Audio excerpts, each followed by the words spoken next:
There is a very specific kind of chaos that happens before a family trip. Someone is looking for the phone charger. Someone is sitting on the suitcase because apparently clothes obey pressure.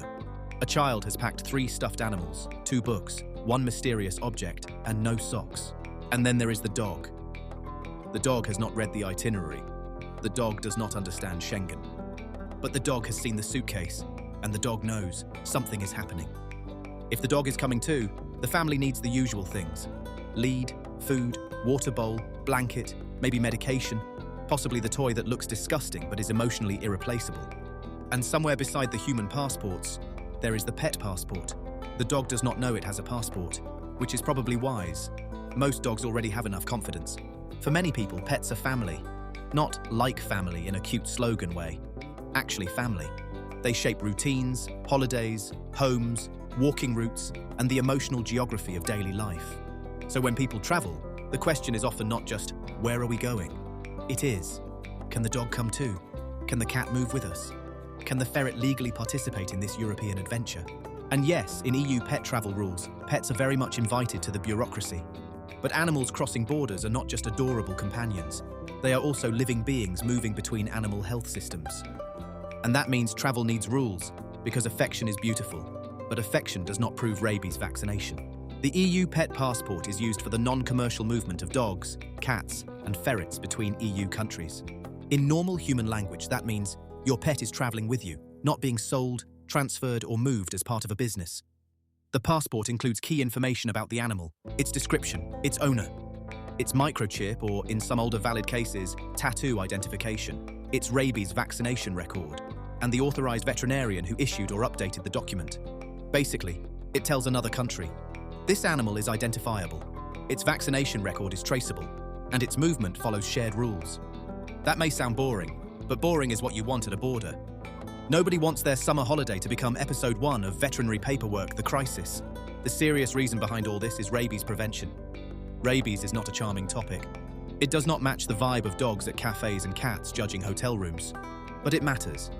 Rabies is a dangerous viral disease that can affect animals and humans. In many parts of Europe, it feels distant precisely because prevention systems have worked so well. That is the strange thing about public health. When it succeeds, people forget why the rules exist. The risk becomes invisible, the paperwork remains, and then everyone complains about the paperwork. But the pet passport is not bureaucratic theatre. It is part of the system that keeps animal movement safe.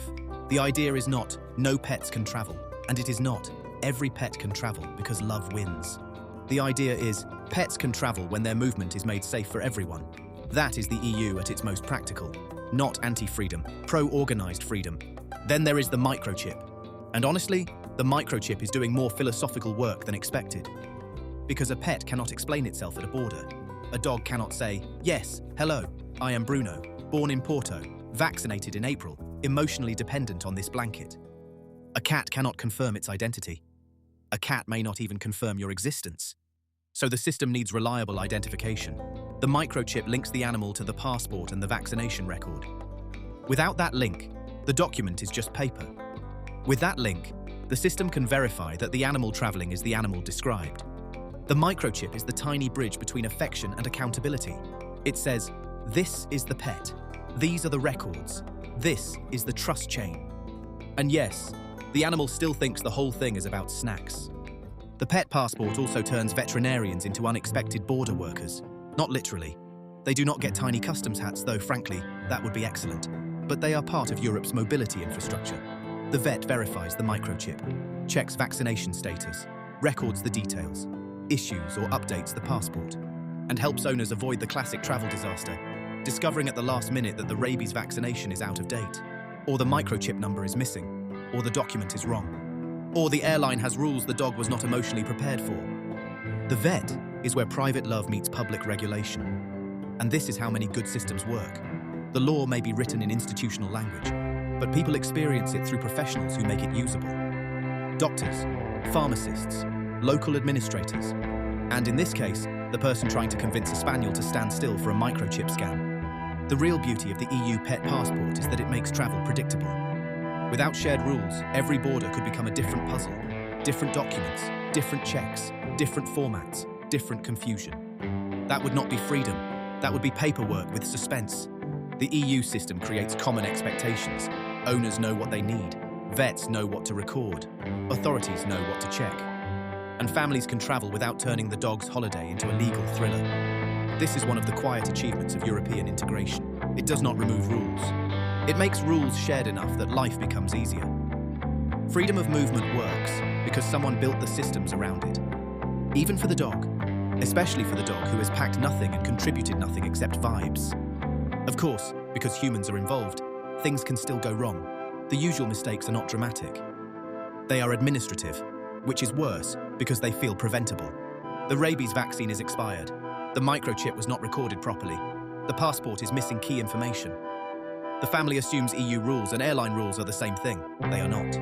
The dog may be legally ready for France, but not emotionally ready for Ryanair. There may also be special requirements for certain destinations. And travel from outside the EU can involve different certificates, checks, or timing. So the pet passport is not a magic object, it is a tool. And like all tools, it works best when people actually check it before the night before departure. Ideally before the suitcase is already half closed and someone is shouting, "Where is the dog's passport?" as if the dog has hidden it for political reasons. The pet passport also shows a bigger idea. Human health, animal health, and public health are connected. This is sometimes called One Health. But you do not need the policy term to understand the logic. A dog's vaccination status matters for the dog. It matters for other animals. It matters for people. And it matters for the trust that allows animals to move safely across borders. This is why the pet passport is such a perfect EU in practice object. It is small enough to fit in a travel folder, but big enough to reveal an entire system. Veterinary care, public health, shared rules, border coordination, family life, and the emotional truth that people do not move through Europe as abstract citizens.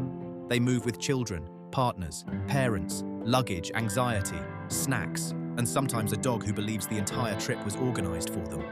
Which, to be fair, may be true.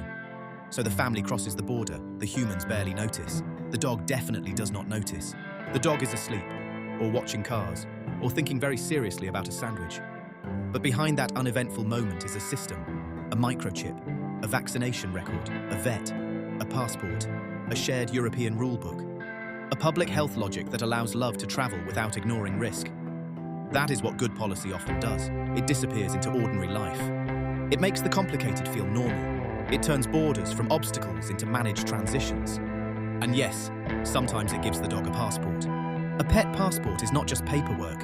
It is how Europe makes room for the lives that travel with us. The dog does not know it has crossed into another country, but Europe had to build a system so that love could travel safely.